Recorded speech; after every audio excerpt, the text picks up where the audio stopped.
Olá, meus amados amigos, professores da Escola Bíblica Dominical. Aqui quem fala mais uma vez é seu amigo e irmão em Cristo, pregador Robertson Lisboa.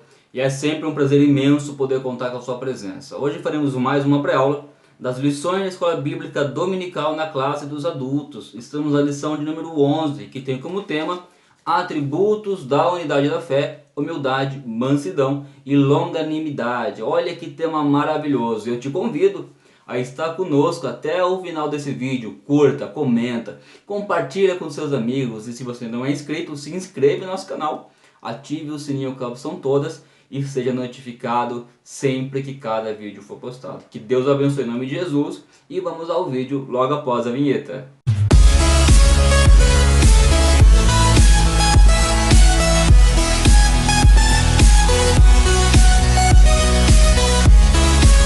Amados amigos professores, que legal, chegamos agora na lição de número 11. E essa lição, ela tem um conteúdo muito relevante e que tem que ser não apenas ensinado, não apenas aprendido, mas praticado, né? Afinal, fala a respeito dos atributos da unidade da fé, humildade, mansidão e longanimidade.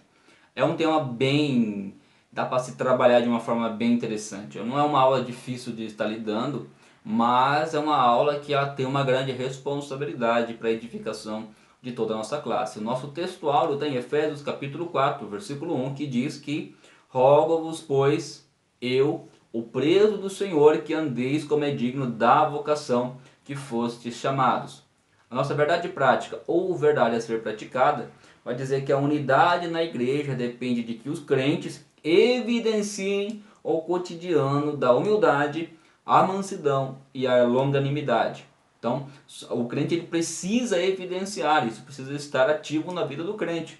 Nós também temos na nossa lição a nossa leitura diária, onde o comentarista ele nos indica alguns textos, para que durante a semana, de segunda a sábado, nós possamos meditar e que está dentro do contexto da lição aqui apresentada. Nós também temos uma leitura bíblica em classe. É um momento no qual os seus alunos eles aguardam muito, parece algo muito simples, mas eles gostam de estar participando. E algumas congregações é até engraçado, porque algumas pessoas ficam quase que disputando para quem vai ver, né? Quando dá a oportunidade de você ler o versículo, 2 ou 3 levantam, aí você consegue ver a cordialidade, as pessoas cedendo para que outras participam, mas isso é bom, que você consegue ver o envolvimento da sua classe com a sua aula. Então, deixa com que a sua turma faça de uma forma coletiva e de uma forma de revezamento, assim eles participam da sua aula. Nessa leitura bíblica nós temos dois textos a ser trabalhado. O primeiro é Efésios capítulo 4, do versículo 1 ao versículo 4, e o segundo é Colossenses, do capítulo de número 1, versículo do 9 ao versículo 12. Então, é um conteúdo bastante legal para que a sua turma participe e que você traga depois uma reflexão, uma meditação acima da leitura. A nossa lição ela também apresenta alguns objetivos, um objetivo geral e 3 objetivos específicos. O objetivo geral é justamente mostrar que a unidade na Igreja de Cristo é o resultado da humildade, mansidão e longanimidade na vida dos crentes. E os objetivos específicos, lembrando que há um objetivo para cada tópico apresentado, é assim: o primeiro é explicar que a humildade é uma virtude indispensável para a comunhão. O segundo é enfatizar que a mansidão produz crentes que promovem a paz e a conciliação. E o terceiro é frisar que a longanimidade capacita o crente a ser tolerante com as falhas alheias. Que tema importante, né? É importante nós também entendermos que o apóstolo Paulo ele apresenta na última lição a respeito daquela oração intercessória, aquela linda oração que eu tenho certeza que quando você ministrou na sua turma, na sua igreja, a glória encheu o lugar e o Espírito Santo se manifestou. Porque a igreja saiu avivada, a igreja saiu dali cheia do Espírito Santo e pronta para colocar em prática os ensinamentos. Nós aprendemos também naquela última aula que a maior virtude do cristão, a maior virtude cristã é justamente o amor. E é do amor que procede ali então todos os outros frutos e os dons. Sem o amor, nada disso iria adiantar. A gente volta a colocar um pouco em ênfase isso, porque infelizmente muitas pessoas acham que o mais importante são os dons. O dom de falar em línguas, o dom de profetizar, o dom de, por exemplo, você ter o dom de ensinar. E as pessoas acham que isso daí são as coisas mais importantes, que é isso daí que forma um crente, é isso daí que te faz ser um crente. E não é assim que funciona, porque nada disso adiantaria se não fossem os frutos do Espírito. Não adianta nada eu cantar muito bem, não adianta nada eu pregar muito bem, eu ensinar, ou fazer o que for muito bem, sendo que eu não tenho os frutos do Espírito evidenciado em minha vida, né? Se eu não tenho o amor manifestado, se eu não tenho a humildade, se eu não tenho a mansidão, a longanimidade e os outros demais frutos, porque é necessário com que o crente evidencie os frutos do Espírito Santo. É assim que todos veem o quanto nós somos parecidos com Cristo. É assim que nós nos tornamos parecidos com Cristo, através das mesmas virtudes que Cristo tem, e nós passamos a obter através do Espírito Santo de Deus. Vamos falar agora do primeiro tema. O primeiro tópico diz: para haver unidade é preciso humildade. Primeiro fruto do Espírito a ser tratado é a própria humildade. A humildade é uma virtude imprescindível para o fortalecimento da comunhão cristã. Espera-se que os crentes sejam humildes não somente diante de Deus, mas também entre eles. Uma das maiores características do ser humano, ou melhor, do ser humano que se tornou uma nova criatura em Cristo Jesus, é ser humilde. O nosso Senhor Jesus, ele foi o maior exemplo de humildade, e nós temos que ser exatamente como ele era. A nossa lição até tem um ponto central que é bastante interessante, onde diz que a genuína unidade da igreja é o resultado da humildade, mansidão e longanimidade de cada crente. Ou seja, a unidade da igreja ela é formada justamente através da evidência desses frutos. O que é unidade? A unidade é justamente ter o mesmo propósito. A igreja em unidade, nós conseguimos entender que a igreja é o corpo de Cristo e a igreja precisa estar em unidade, assim como o corpo precisa estar em unidade para um bom funcionamento. Imagina, o teu corpo é formado por membros, órgãos de tamanhos diferentes, de funções diferentes, moléculas, células que são minúsculas, que nem ao menos você vê e que nem ao menos você sabe que existe. Mas a partir do momento que elas são retiradas ou elas param de funcionar no seu corpo, automaticamente todo o seu corpo passa a sentir. Então é necessário com que todos esses membros e órgãos trabalhem de uma forma em unidade para que o corpo permaneça em uma vida saudável. Assim é a Igreja do Senhor. A Igreja do Senhor é formada por pessoas diferentes, com personalidades diferentes, com dons diferentes, talentos diferentes, muitas vezes de raças diferentes, mas o que acontece? A igreja ela precisa, com mesmo todas essas diferenças, ela ser uma, ela ser justamente uma unidade, formar um corpo saudável, no qual a cabeça é Cristo, mas não adianta uma cabeça saudável num corpo não saudável. E nós, como Igreja do Senhor, como corpo de Cristo, nós temos que trabalhar em unidade. Um irmão sempre ajudando o outro, complementando o outro e entendendo que no corpo de Cristo não tem aquele que é mais importante do que o outro, porque todos estão ali segundo o propósito de Deus e cada um tem a sua importância. O modo digno de viver cristão ou do viver cristão, que é o subtópico de número 1. A conduta geral do crente é o destaque dessa seção da carta. O apelo apostólico é para que os crentes andem de modo digno da vocação. Ou seja, a nossa conduta diária deve responder ou corresponder à chamada recebida para ser um membro do corpo de Cristo, a igreja. Isso pressupõe que o andar do cristão está diretamente relacionado com o nível de unidade que ele tem com Deus e com os irmãos. Nesse sentido, a fim de desenvolver essa unidade, o apóstolo Paulo apresenta 3 virtudes essenciais: a humildade, a mansidão e a longanimidade. Nós falamos a respeito disso. O modo de viver do cristão é diferente do restante do mundo. As pessoas do mundo são prepotentes, as pessoas do mundo são orgulhosas, umas se sentem melhores e maiores do que as outras, as pessoas do mundo não têm paciência com o próximo, tal do escreveu no leu. A coisa complica, porque as pessoas elas não têm compaixão, as pessoas no mundo elas têm a natureza, como todo ser humano, inclinada, só que aquele que nasceu em Cristo Jesus, nova criatura é. Então ele tem ali o seu caráter moldado, parecido com Jesus, e nós precisamos entender isso. é disso que a lição vai tratar. E agora o subtópico, ou tópico número 2, vai falar a respeito da própria humildade em si. Para os povos pagãos, a humildade não era uma virtude, pelo contrário, era considerada uma atitude negativa, fraqueza de caráter e falta de amor próprio. Na vida de Cristo é que a humildade parece como virtude, pois ele não teve por usurpação ser igual a Deus, mas aniquilou-se a si mesmo, tomando a forma de servo. No Evangelho de João, nosso Senhor lavou os pés dos apóstolos, dando o exemplo de humildade. Mas não da humildade movida pela falsa aparência, e sim de uma ação que reconhece a importância e do valor do outro. Nós precisamos entender isso. Quem nos deu o nosso maior exemplo de humildade foi o próprio Senhor Jesus. Imagina ele, que era o Messias, era o esperado por todos. Os judeus aguardavam um rei que viesse com toda a pompa, né? Alguém que viesse ali para tomar o domínio dos romanos, alguém que viesse para mostrar que ele era poderoso, que ele era grande, para pisar na cabeça das pessoas, dos inimigos, matar os inimigos. É isso que eles esperavam, mas Jesus ele vem de uma forma que surpreendeu a todos, de uma humildade.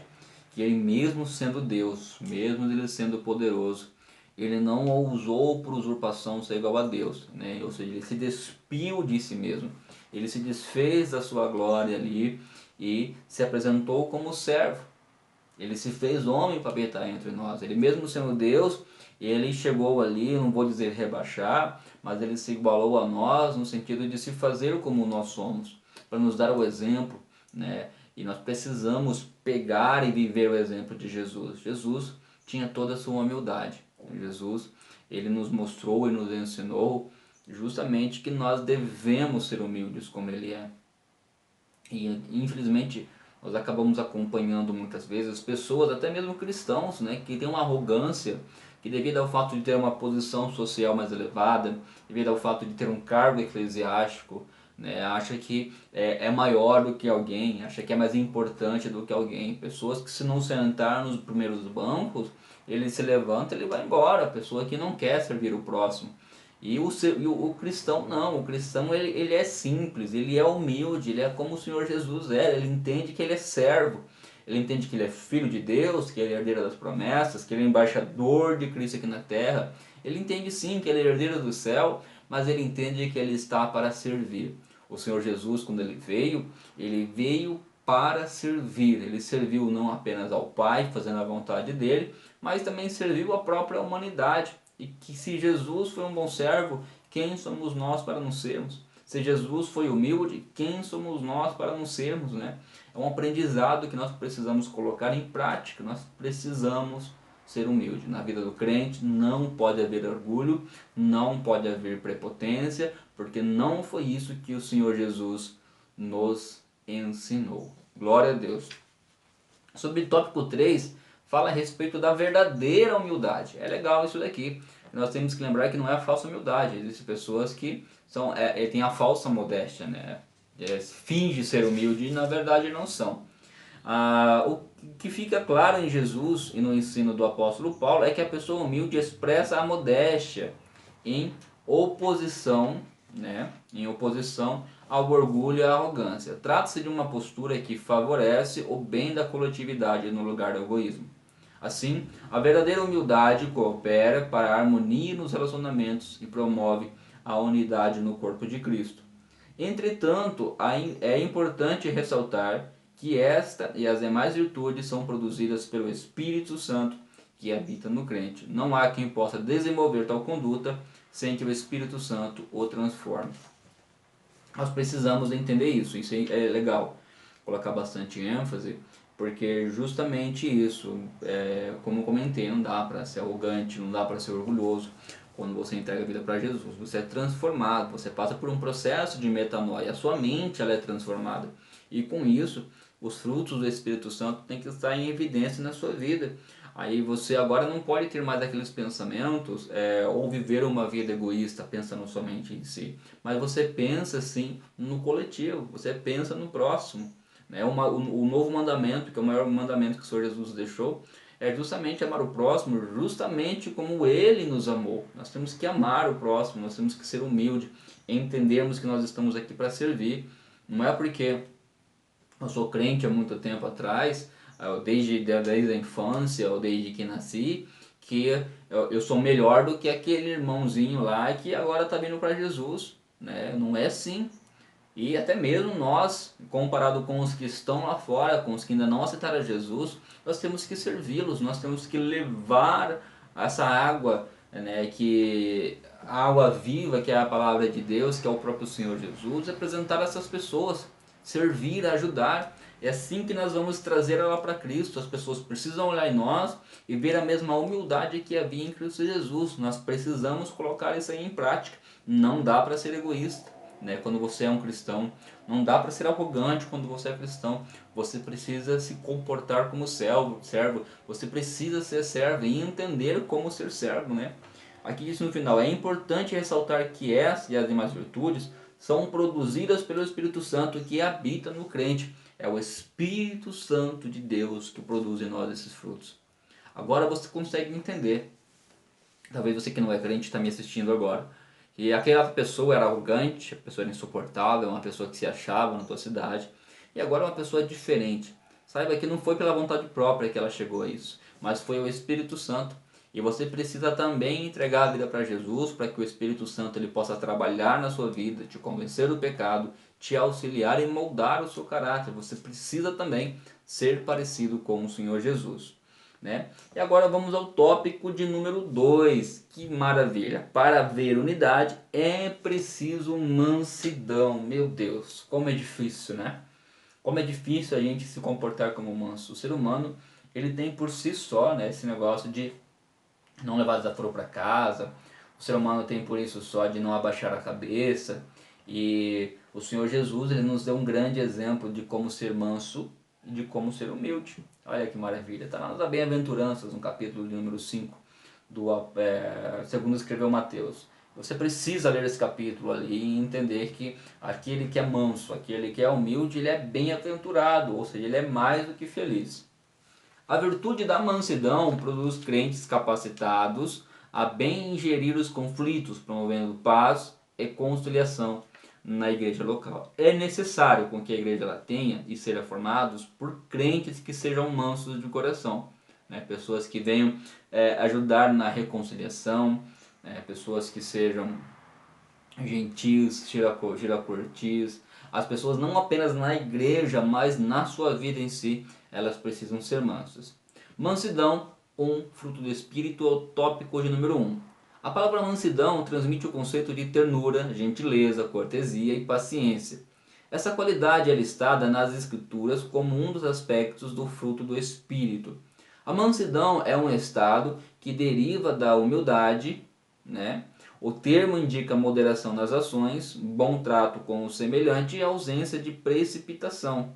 A expressão retrata o caráter de Cristo, conforme o Senhor mesmo disse: aprendei de mim, que sou um manso e humilde de coração. O Senhor Jesus, ele disse que ele era manso e humilde de coração e manda com que nós aprendamos dele. Mateus capítulo 11, versículo 9, você vai encontrar esse texto maravilhoso.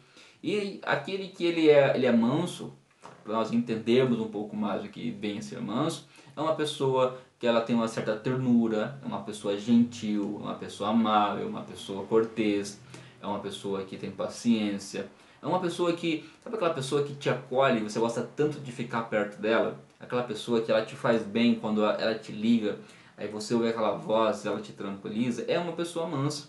E essa mansidão é justamente o que? É o fruto do Espírito ativo e evidenciando a glória de Deus na vida dessa pessoa. Você talvez pense: olha, eu não sou manso não, hein? Eu sou uma pessoa brava, sou uma pessoa áspera, esse é meu jeito, essa é a minha personalidade. Lembra que no reino de Deus não há espaço para crente Gabriela. Como assim, crente Gabriela? Ah, eu nasci assim, eu cresci assim, eu vou morrer assim. Não.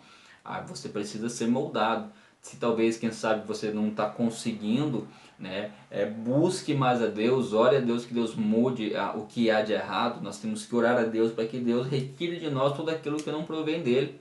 E o que provém dele é a mansidão, ela provém né? Se você é uma pessoa muito ignorante, se você é uma pessoa brusca, você precisa pedir para Deus moldar isso daí em você, que você se torne mais manso. As pessoas precisam ver Jesus através da sua vida. As pessoas precisam ver a mansidão de Jesus através da sua vida.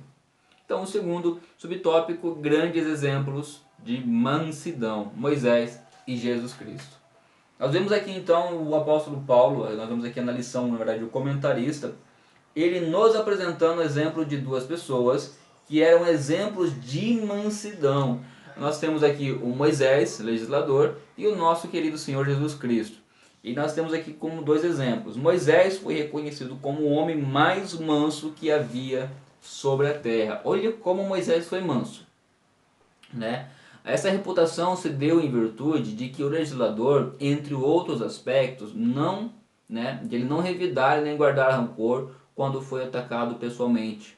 Nessa perspectiva, né, nós entendemos que Moisés foi atacado, não só pelas pessoas que estavam lá, pelaquela multidão, mas pelos que eram próximos dele, seus irmãos, né, tanto Miriam quanto Arão acabou atacando Moisés, e nós não encontramos ali Moisés revidando aos ataques.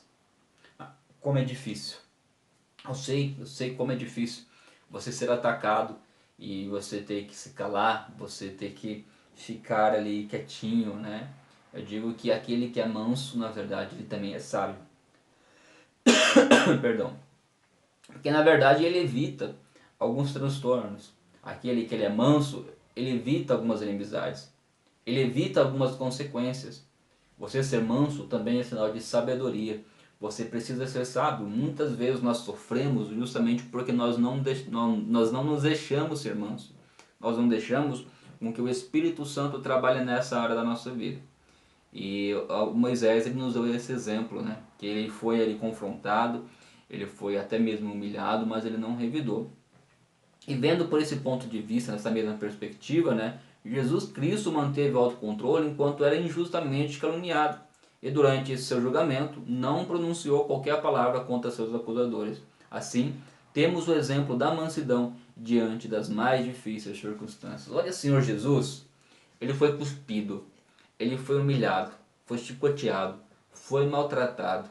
Em momento nenhum ele também revidou. E detalhe, ele foi caluniado, ele foi acusado de algo que não fez, né, por blasfêmia, por calúnia. Ele somente falou a verdade. Ele somente viveu a verdade. Ele era a própria verdade. Mas nós não vemos ali Senhor Jesus, ele tendo conflitos. Ele foi justamente como um cordeiro mudo, né? Ele nos dá um exemplo de como nós devemos ser. Talvez, quem sabe, você ao ser caluniado, querendo ou não, infelizmente, isso é normal da vida do crente, vem calúnia sobre ele, vem falsas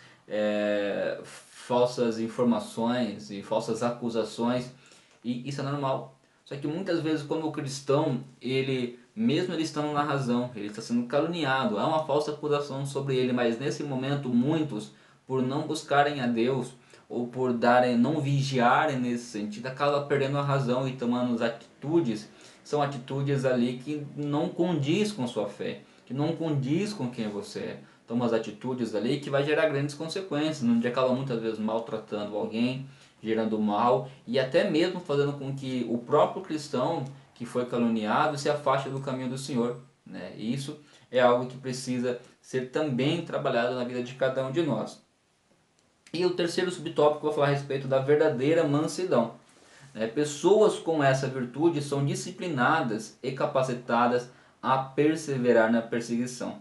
Não revidam os maus tratos sofridos, não se apressam a emitir juízo, não cedem às provocações, nem dão espaço para ressentimentos.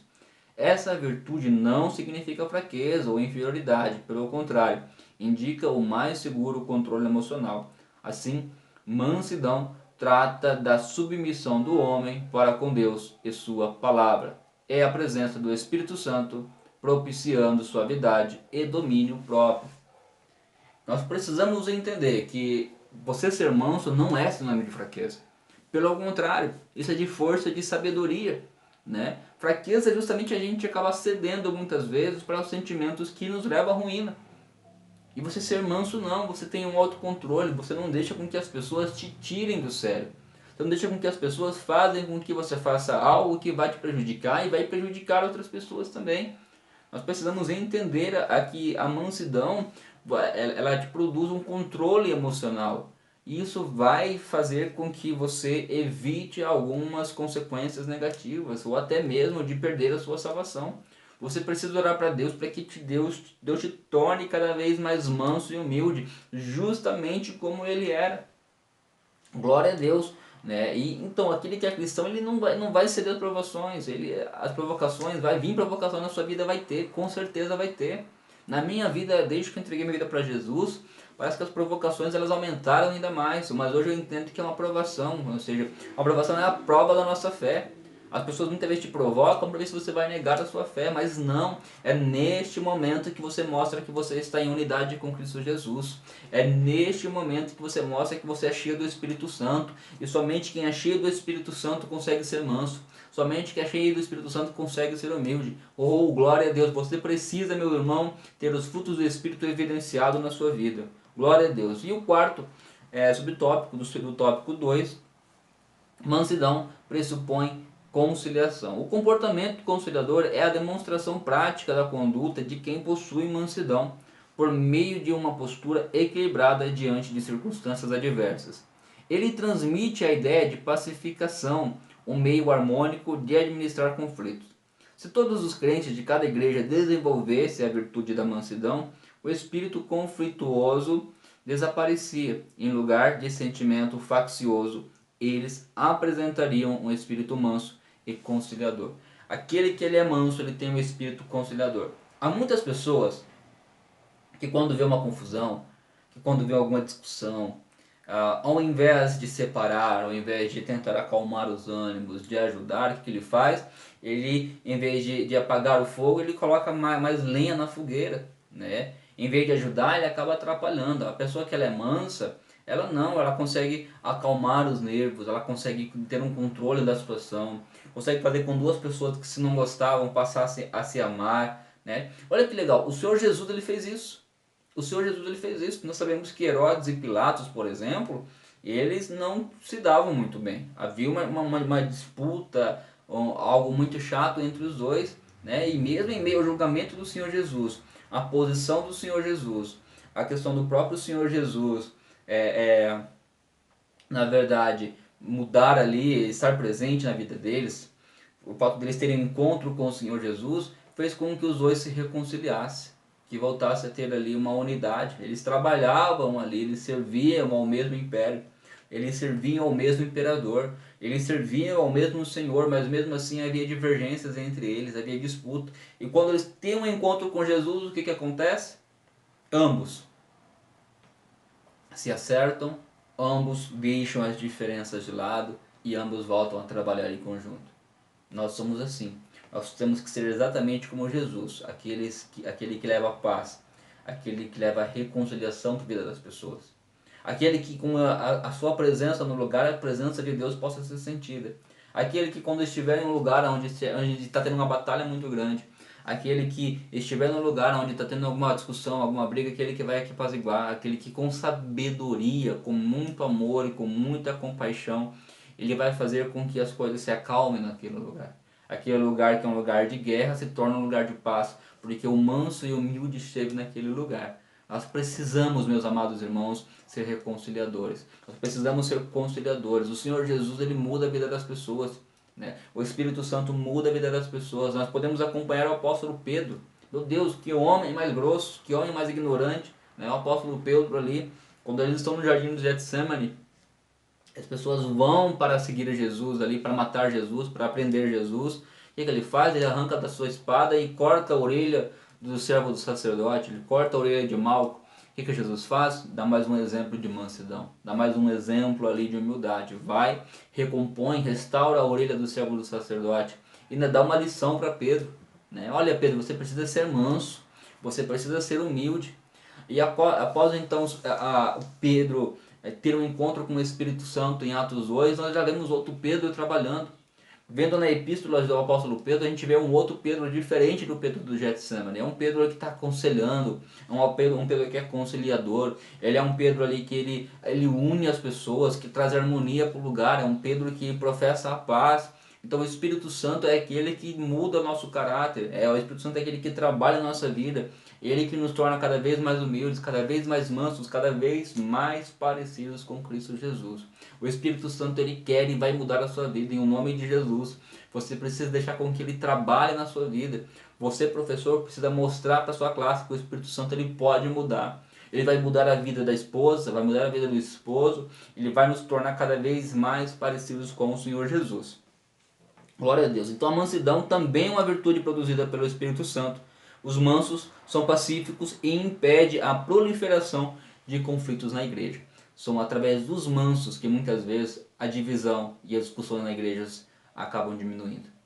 Que Deus levante uma geração, que Deus tenha liberdade, que nós possamos dar liberdade para Ele nos tornar cada vez mais manso, para que a igreja trabalhe cada vez mais em unidade, cada vez mais em harmonia.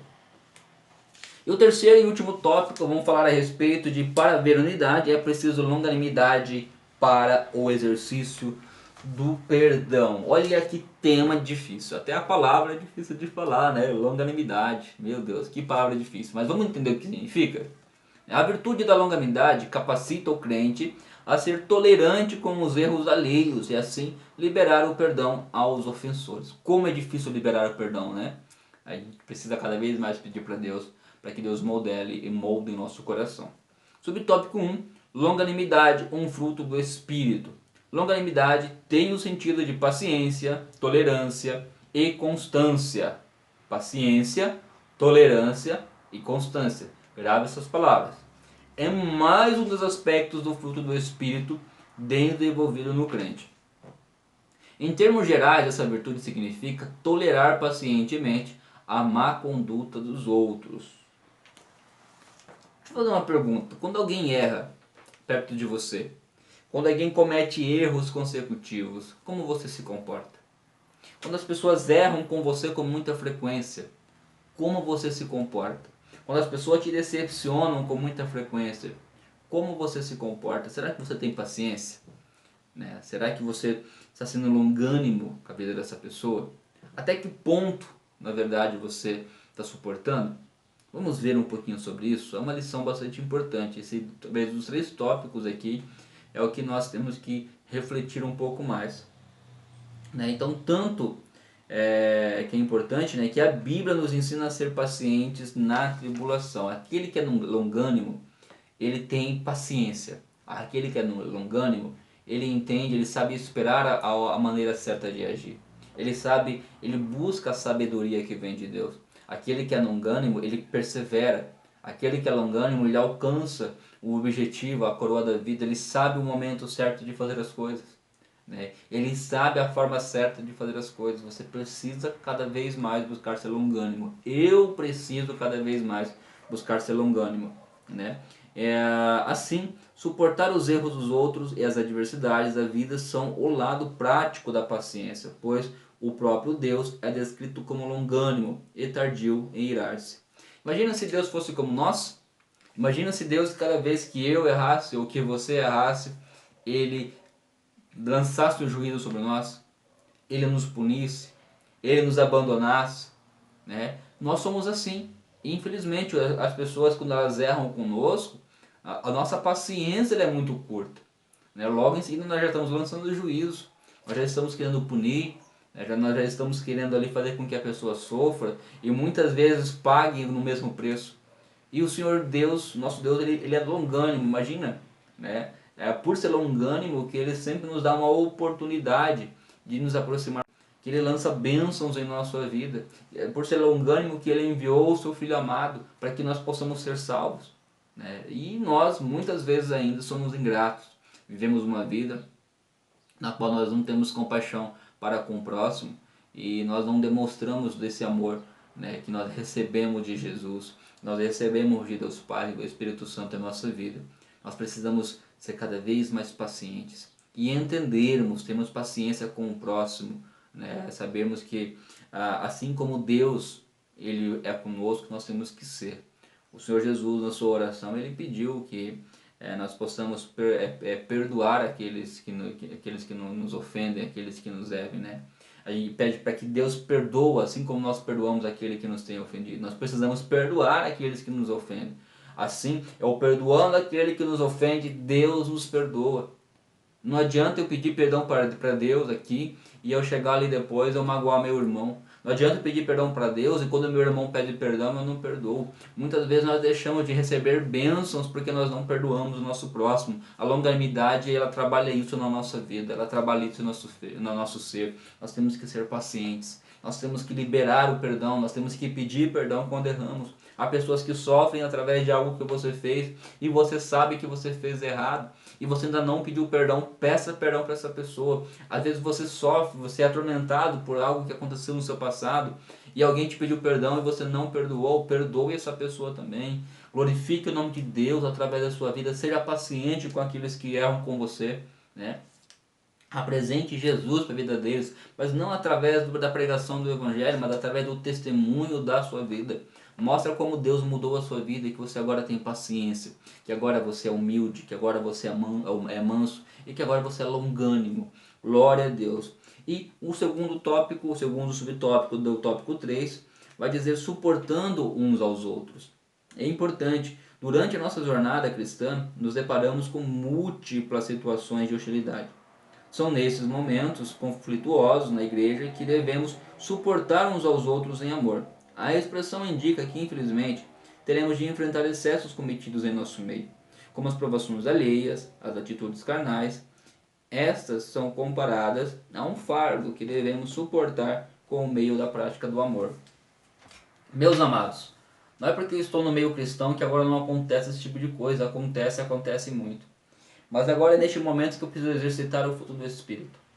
As pessoas vão continuar provocando. As pessoas vão continuar errando. Por mais que nós precisamos entender, nós estamos em um processo de santificação. Há muitas pessoas que eu vejo que quando vem um novo convertido não tem paciência com ele. Não implanta um trabalho de discipulado, não discipula ninguém porque não tem paciência. Essa pessoa que não tem paciência, ela precisa buscar esse fruto do Espírito. Ela precisa ser moldada pelo Senhor Jesus, ela precisa ser moldada pelo Espírito Santo de Deus. Às vezes o novo convertido ele vem, ele não tem o conhecimento que você tem, ele não tem a experiência com Deus que você tem. É necessário com que você seja longânimo com ele, tenha paciência, conduza ele ao caminho, mostre para ele o caminho a ser seguido. Há muitas pessoas quando vê um novo convertido, e ele tem uma cultura diferente, ele tem uma vida diferente, uma personalidade diferente, quando ele erra na igreja, muitos excluem. Né? Muitos vão lá e dizem coisas desagradáveis que acaba afastando a ovelha, acaba batendo na própria ovelha. Isso não é atitude de cristão. A igreja precisa de pessoas longânimas, pessoas que saibam que o outro ele pode errar contigo, mas que você precisa perdoá-lo, não apenas perdoá-lo, mas ajudá-lo a melhorar. Nós precisamos de mais pessoas assim, nós precisamos ter isso. É somente assim que a igreja trabalha em unidade. A igreja precisa ter esses 3 atributos trabalhados aqui em cada um de nós para que nós possamos fazer com que em unidade a igreja cresça. E o terceiro e último subtópico, o perdão como premissa do amor. O amor é um atributo divino. O principal aspecto do fruto do Espírito é uma virtude altruísta que nos conduz a tratar aos outros como gostaríamos de ser tratados. Desse modo, a tolerância entre irmãos em Cristo deve ser mútua, isto é, amando ardentemente uns aos outros como um coração puro, perdoando e sendo perdoado. Com esse estilo de vida é adotado pelos crentes, acabam-se as disputas na igreja. Glória a Deus. Que maravilha! Que maravilha se nós todos colocarmos em prática os ensinamentos aqui. Se nós deixarmos com que a humildade tome conta do nosso coração, que nós sejamos humildes, que nós sejamos mansos, que nós sejamos longânimos. Assim vai acabar aquelas disputas, as confusões. Muitas vezes o nome de Cristo é envergonhado porque nós não deixamos com que esses atributos fazem parte da nossa vida. O nosso testemunho, a nossa vida, não apenas na igreja, mas lá fora, tem sido vergonhoso. Nós não estamos tendo paciência, não liberamos perdão, nos metemos em confusões, em desonestidades. E isso não glorifica o nome de Deus. Nós, como cristãos, nós precisamos glorificar o nome de Deus. As pessoas precisam olhar para você e ver o Senhor Jesus através da sua vida. Através dos atributos, as pessoas veem a presença do Senhor Jesus, elas sentem a presença do Senhor Jesus, elas veem a transformação que o Evangelho fez na sua vida. Sejamos humildes, sejamos mansos e longânimos. Assim nós faremos com que os frutos do Espírito Santo evidenciem Jesus na nossa vida. Glória a Deus. E vamos concluir a lição com o que diz aqui o comentarista. Vimos o convite de Paulo aos crentes para um viver digno de uma perfeita unidade. Para garanti-la, mostramos que algumas virtudes são essenciais: a humildade, que fortalece a unidade, a mansidão, que gere os conflitos, a longanimidade, que suporta os erros alheios. Quando os crentes vivam ou vivem essas virtudes, as dissensões desaparecem e o nome de Jesus é glorificado. Deixemos as diferenças de lado. Nós somos um só corpo, meus amados. Nós servemos a um só Deus. Glória a Deus. Assim como o Pai, o Filho e o Espírito Santo, eles trabalham em unidade, assim como eles são uma unidade, nós como Igreja do Senhor também precisamos ser. A igreja ela precisa estar em unidade, a igreja precisa avançar em unidade, a igreja precisa ser relevante. Então vamos todos juntos por uma igreja mais relevante, uma igreja mais humilde, uma igreja mais mansa, uma igreja mais longânima, uma igreja que glorifica o nome de Deus através do seu testemunho.